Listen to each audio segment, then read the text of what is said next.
architecture is a language, and you know how when you learn a new vocabulary word, you start to notice it for the first time everywhere? Well, the same thing happens with architecture. When you learn a new architectural form, you start to see it everywhere. And that's especially true of the classical orders, because these are what are essentially the building blocks of Western architecture, and they've been used for 2,500 years. We're basically talking about styles of architecture that the ancient Greeks had developed mostly for their temples. And you're right, that we've continued to use. And we've got several contemporary examples up along the top. But what's important to remember is that it's just a fancy dressing, really, of a basic ancient building system. So we brought in Stonehenge to illustrate that ancient building system called post and lintel architecture. This is the most fundamental, most basic, oldest kind of architectural system.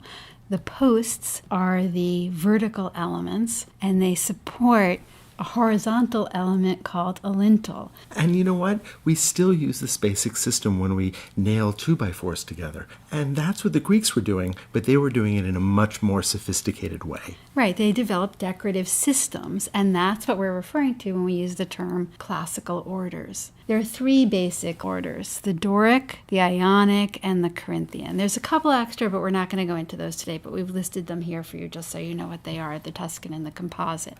So the Doric and Ionic and Corinthian are illustrated here in this diagram. First the Doric, then the Ionic, and then the last two are Corinthian. These are just slight variations of these three orders. And the Doric is really the most simple, the Ionic a little bit more complicated, and then the Corinthian completely out of control. So let's start with the oldest order, the Doric order. Right, and we think that this order began in the 7th century on the mainland in Greece, and we're looking at an actual Greek temple that happens to be in Italy, but nevertheless is just a great example of the Doric in the classical era. Let's start at the top with the pediment. The pediment isn't officially part of the order, but since Greek temples had at one end or the other a pediment, we just thought we would name that for you, and that's that triangular space at the very top of the temple. Right, these are gabled roofs. Sometimes they would be filled with sculpture. The next area below the pediment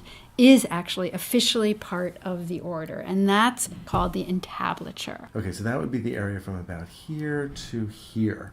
And the top part of the entablature is called the frieze. Okay, so only this part right here is known as the frieze. So in other words, this whole section. Right, and in the Doric order, it is decorated in a very specific way using triglyphs and metopes. Now, actually, if you look at the word triglyph, you notice that the prefix is tri. Just like tricycle, it means three, and the suffix glyph means mark. So a triglyph literally means 3 marks, and you can see patterns of 3 marks moving all the way across the frieze.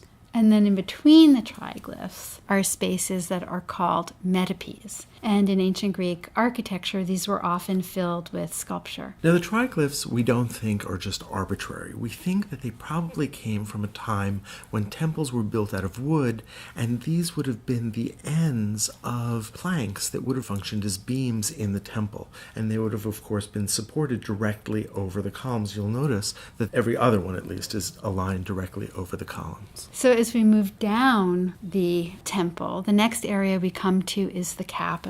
And this is a Doric capital. It's very simple.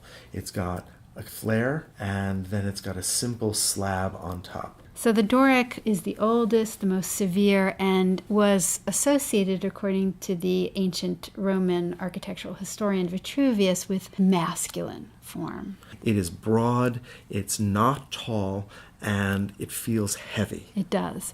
As we continue to move down, we come to the area that we commonly call the column, but art historians call the shaft. And if you look closely, you can see that it is not entirely plain. There are actually vertical lines that move across the entire surface, known as flutes. Now, in the Doric, a flute is very shallow, and really what it is it's a kind of scallop that's been carved out of the surface. And what fluting does is it creates a nice vertical decorative pattern along the shaft. Now, one of the other defining features of the Doric order is that at the bottom of the shaft, there is no decorative foot. the shaft of the column goes straight into the floor of the temple. And you can see that really well in the detail on the lower right, where there's no molding there to make a transition. So let's have a look at what these look like in person. Capitals are up high, so we would never see a person next to them. And I think it's easy to not realize just how big they are.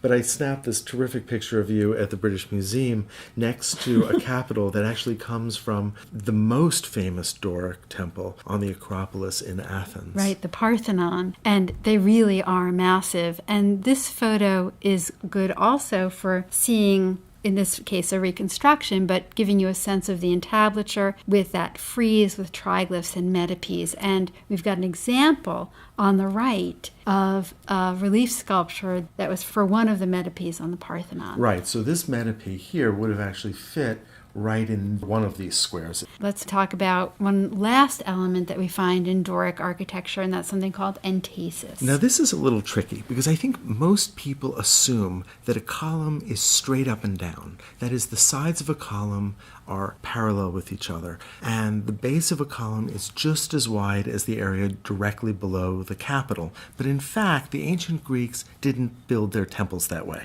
No, it's fascinating to think about all the ways that the ancient Greeks are thinking about how to make their buildings beautiful and speak of the realm of the gods.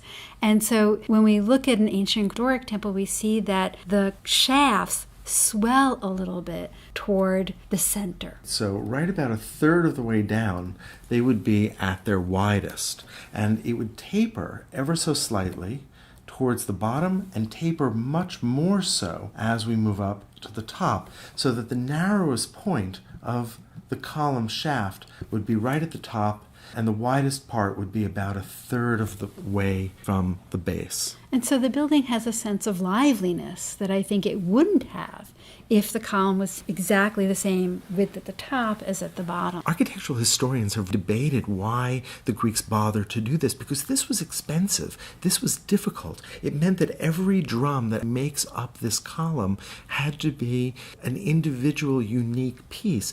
These could not be mass measured and mass produced. Right, so you just used the word drum. So the columns are not actually carved from one piece of stone. And if you look very carefully at this photograph, you can just make out the seams between those drums. There would also have generally been a hole that would have gone through the center of each of these pieces, so that a piece of wood sometimes would actually string them together, almost like beads on a necklace. One of the other things that entasis does is to emphasize the verticality of the temple. Because they get narrower as they go further up, it seems as if the shaft of the column might actually be taller than it really is, because of course as things move away from us, they get smaller in scale. So the Greeks are thinking about human perception. They're thinking about how we see, not just the abstract idea of math and geometry, but actually human experience, which says something about ancient Greek culture. One last detail. The entasis gives the shaft of the column a sense of almost elasticity, that it is bearing the weight of the stone above it. It's really fascinating to think about all of these decisions that the Greeks are making as they build. So let's look at the Ionic order, which emerges shortly after the Doric order. Here's another building on the Acropolis. This is the Erechtheion. This is such a different aesthetic. There's such a sense of delicacy here. There is not that sense of mass, that sense of the muscularity of the buildings that we associate with the Doric. And in fact, Vitruvius, the ancient Roman architectural historian, saw this as a more feminine order. It's taller, it's thinner. Now, one of the columns from this building in Greece is in the museum in London. We have some good photographs of it. And you can see the distinguishing feature really is at the top, at the capital, where we see these scroll-like shapes, also known as volutes. We also see a slightly different type of fluting, and we also, importantly, see a base. Let's move to the Corinthian order. This looks really different and is the most decorative. And the distinguishing feature here is, again, the capital where we see leaf-like shapes. They also have bases. They tend to be taller than the Doric, just like the Ionic, but they are highly decorative. There's a great myth about the origin of the Corinthian capital. It's a kind of fun story. Of course, we have no idea whether this is true, but the story is that there was a young girl who died and her possessions were placed in a basket and put on top of her grave. Underneath that basket was a acanthus plant that began to grow, and because the heavy basket with the tile on top was on top, the acanthus leaves grew out to the side. Well, if we look at a Corinthian column, it really does look like that. It looks exactly like that. And so it's a great myth whether or not it's true. So the Corinthian order is the most complex. It includes both the scroll that we would expect to see in the Ionic, The volutes. right, but also these very complex leaf-like forms, which you can just make out here, which is actually from the acanthus leaf, and we have a photograph of an acanthus leaf right down here. And these grow wild, so it makes sense. What's important to remember is that the ancient Greeks, although they developed these three classical orders, were just the genesis. The Romans took these ideas over, and then, subsequently, people who've looked back to the classical tradition have borrowed from them yet again, and we still do this today. And there you have it, the Greek orders.